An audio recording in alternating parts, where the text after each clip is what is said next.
Doctor Zakir Naik اللہ تعالیٰ ان کی عمر میں برکت دے، ان کا بھی ایک کلپ نظر سے گزرا. انہوں نے بیان ریکارڈ کروایا کہ بار بار لوگ ایک چیز کے بارے میں پوچھتے ہیں، ہے تو حیا کے خلاف. آج کل لڑکوں میں جو ایک برائی چل پڑی ہے، اپنے ہاتھ سے اپنی خواہش پوری کرتے ہیں، اس کے بارے میں میں نے بھی بہت عرصہ اس مسئلے پر بیان نہیں کیا، خاموشی اختیار کی. ان کا کلپ بہت زیادہ وائرل ہوا ہے. لوگ پھر بار بار ہم سے کہہ رہے ہیں آپ ریکارڈ کروائیں. میں بار بار کہتا ہوں بھائی ڈاکٹر ذاکر نائک ہمارے سر آنکھوں پہ، لیکن وہ مفتی نہیں ہے. فتویٰ دینے کی ان کو پرمیشن نہیں ہے، کسی ادارے سے باقاعدہ فتوے کا علم حاصل نہیں کیا. یہ بات حضرت مفتی تقی عثمانی صاحب، جن کو ڈاکٹر صاحب اپنا استاذ مانتے ہیں، انہوں نے بھی حضرت مفتی تقی عثمانی صاحب نے بھی ڈاکٹر ذاکر نائک سے یہ بات بہت مضبوط لہجے میں کہی ہے کہ آپ اس معاملے میں جو آپ کی فیلڈ ہے وہ بہترین ہے، اس میں اللہ نے آپ سے بہت کام لیا ہے، ساری دنیا آپ کے ساتھ ہے. اس مسئلے میں بھی انہوں نے کچھ روایتیں پیش کی ہیں، کچھ آیات پیش کی ہیں. لوگ حوالے کو دیکھ رہے ہوتے ہیں. قرآن مجید میں صاف طور پہ اللہ تعالیٰ کا ارشاد ہے فَمَنِ ابْتَغَىٰ وَرَاءَ ذَلِكَ فَأُولَٰئِكَ هُمُ الْعَادُونَ. جو اپنی خواہش، اپنی زوجہ اور باندیوں کا سسٹم ختم ہو گیا، باندی نہیں ہو سکتی. اپنی خواہش اپنی زوجہ کے سوا کسی بھی راستے سے پورا کرے گا. قرآن کے صاف الفاظ ہیں. یہ لوگ اللہ کی حدود کو بولو بھائی توڑنے والے ہیں. بالکل حرام ہے اسلام میں، اس کی کوئی گنجائش نہیں ہے. حضرت عثمان ابن مظعون رضی اللہ تعالی عنہ، صحیح حدیث ہے، یہ فرماتے ہیں کہ ہم جب سفر میں ہوتے تھے تو ہم پہ اپنی بیویوں سے دوری بہت شاق گزرتی تھی. صحت مند تھے نا عورت، یعنی اپنی بیوی سے دوری ہم پہ سفر میں بہت شاق گزرتی تھی. ہم نے نبی سے اجازت مانگی کہ ہم اپنے آپ کو خسی کر دیں، اپنی مردانہ قوت کو ختم کر دیں. فنہانا، آپ نے ہمیں اس کی اجازت بولو نہیں دی. اگر اس عمل کی ذرا سی بھی گنجائش ہوتی تو صحابی کو اپنے آپ کو کوئی ایسی خوراک کھا کے یا کوئی بھی عمل کر کے اپنے آپ کو خسی کرنے کا خیال آتا؟ بولو کیا ہو گیا بھائی؟ خیال آتا اپنے آپ کو؟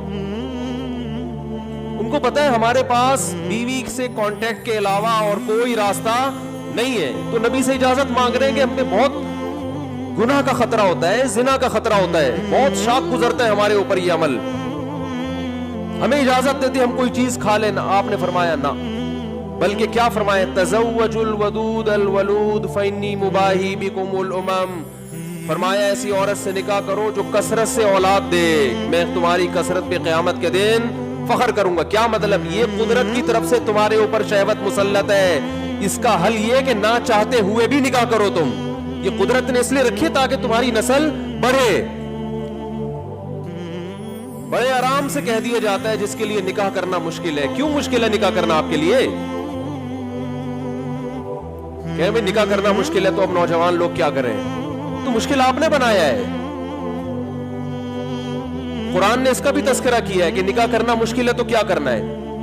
وَلْيَسْتَعْفِفِ الَّذِينَ لَا يَجِدُونَ نِكَاحًا حَتَّى يُغْنِيَهُمُ اللَّهُ مِنْ فَضْلِهِ. فرمایا جو لوگ نکاح کی طاقت نہیں رکھتے، طاقت نہ رکھنے کا مطلب کیا ہے وہ میں بھی بتاتا ہوں. انہیں چاہیے کہ وہ پاک دامنی سے رہیں، کوئی ناجائز اور حرام کام کی طرف بولو مت جائیں. سورہ نور کی آیتیں ہیں، بالکل نہ جائیں، وہ بچا کے رکھیں. استعفاف کا معنی روک لینا، اپنے آپ کو بچا لینا، یہاں تک کہ اللہ ان کو غنی کر دے. اللہ ان کے لیے انتظام، بولتے کیوں نہیں بھائی؟ اللہ انتظام کر دے. اس وقت تک روکو اپنے آپ کو، صبر کرو. یہاں بھی کہیں کسی اور راستے کا ادنا سا بھی اشارہ، اتنی واضح آیت ہے، نہیں ملتا. بخاری مسلم کی حدیث، آپ صلی اللہ علیہ وسلم نے فرمایا یا معشر الشباب من استطاع منکم الباءۃ فلیتزوج. تم میں جو نکاح کی طاقت رکھتا ہے اسے چاہیے کہ وہ نکاح کر لے.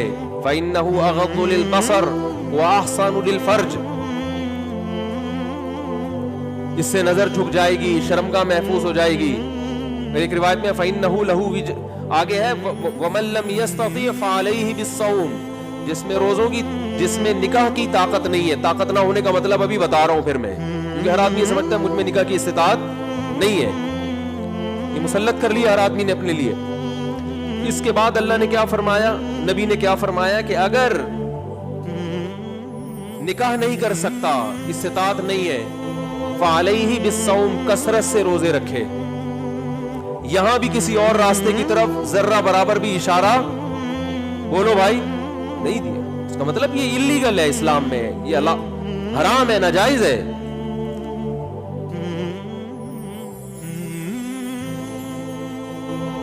باقی رہا یہ مسئلہ کہ فلاں نے یہ لکھا, تو جب آپ اسلامی فقہ میں لاکھوں علماء گزرے ہیں, لاکھوں فقہا, تو کہیں نہ کہیں کسی کے نہ کسی کا کوئی قول نکل آتا ہے. ایسے تو بہت ساری چیزیں حلال ہو جائیں گی. آپ اگر تلاش کرنے پر آئیں تو بہت سارے اقوال آپ کو مل جائیں گے. یہ علماء کو پتا ہوتا ہے کہ کون سا قول اس قابل ہے کہ اس قول کو لفٹ کرائی جائے, کون سا قول اس قابل ہے کہ بس یہ اس کی کوئی حیثیت نہیں ہے. امام احمد ابن حنبل کی طرف نسبت کی جاتی ہے قول کی, لیکن جو حنبلی علماء ہیں, امام احمد ابن حنبل ایک ایسے فقیہ ہیں جن کے بہت سارے مسئلوں میں دو دو تین تین اقوال ملتے ہیں. یہ ہے ان کے مذہب میں ایسا ہے. تو فقہ حنبلی میں جو بڑے جید علماء ہیں ان سے پوچھا جائے گا کہ فتویٰ کس قول پر ہے, تو فقہ حنبلی میں فتویٰ اس کے حرام اور ناجائز ہونے پر ہے. ویسے تو بہت سارے اقوال مل جائیں گے. اور قرآن کی طرف ہم آتے ہیں.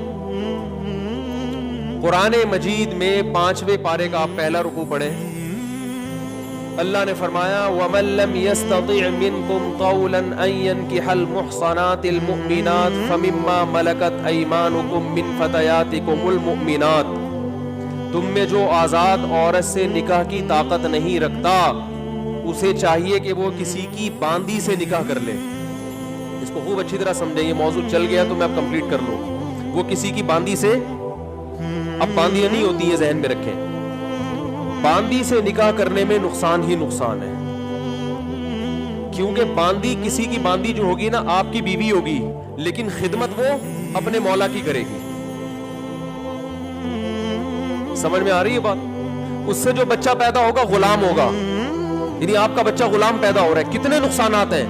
لیکن قرآن نے کہا کہ لمن خشی العنت منکم, جس کو زنا کا خطرہ ہے اسے چاہیے کہ وہ کیا کر لے, کسی اور راستے کی طرف جانے کے بجائے کسی کی باندی سے نکاح کر لے. اگرچہ اس میں اتنے سارے نقصانات ہیں, نکاح کی جو مصلحت ہے وہ حاصل نہیں ہوتی اس میں, لیکن پھر بھی عورت سے ریلیشن یہ ایک نیچرل ہے. اللہ نے عورت کو مرد کے لیے اور مرد کو کس کے لیے, عورت کے لیے. تو اس نیچر پہ باقی رکھنے کے لیے اللہ نے حکم دیا کہ اتنا نقصان والا نکاح ہے, پھر بھی کسی اور راستے کی طرف جانے کے بجائے یہ کام کر لو. اس میں صاف اللہ نے بتا دیا ہے کہ اگر کسی کو زنا کا خطرہ ہے تو نکاح میں اپنا معیار کیا کر دے, وہ بولو کم کر دے.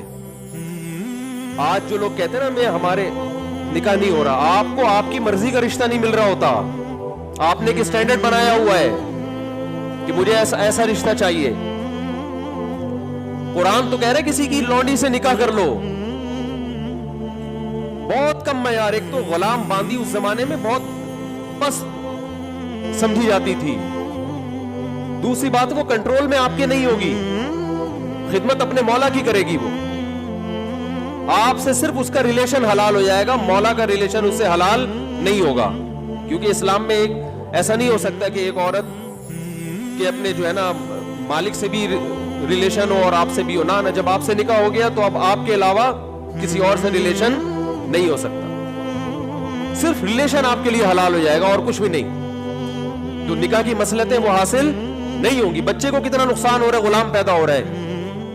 لیکن قرآن نے کہا کہ کسی اور راستے کی طرف جانے سے بہتر ہے کہ یہ کام. کیوں؟ اسلام دین فطرت ہے, وہ آپ کو کبھی بھی نیچر سے نہیں ہٹائے گا. اللہ نے مرد میں یہ شہوت رکھی ہے عورت کے لیے, اور عورت میں رکھی ہے کس کے لیے؟ مرد کے لیے. اس کے علاوہ کوئی راستہ حلال نہیں ہے, سب دروازے اللہ نے بند کر دیے ہیں. Thanks for watching. Don't forget to like, comment, share and subscribe.